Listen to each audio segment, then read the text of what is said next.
அத்தனை சித்தர்களும் இந்த அருள் வல்லபத்தை பெறுவதற்கு இறைவனை வேண்டி துதித்து அவர்களுடைய குருநாதருடைய கருணையால் மூலிகை மூலமாக, அதாவது வாதம் அப்படின்னு சொன்னால் இரும்பை பொன்னாக மாற்றக்கூடியதுக்கு பேர் வாதம்னு பேர்.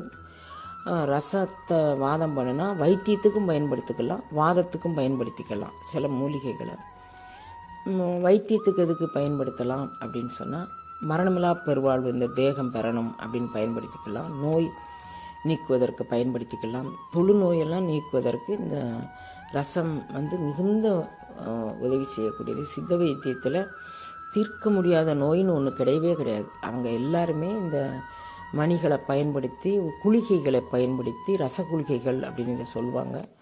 இதை பயன்படுத்தி அவங்க மகோன்னதமான ஒரு நிலையை அடைஞ்சிருக்கிறாங்க. ஆக இந்த ரசகுளிகை யாருக்கும் கிடைத்தற்கரிது. எல்லாருமே இதை மணி மணி மணி மணின்னு சொல்லியிருக்கிறாங்க. பேரண்ட நாயகனே மணி தான். அந்த மணியை பெறுவதற்கு இந்த மணி ஒரு சாதனமாக அமையும்.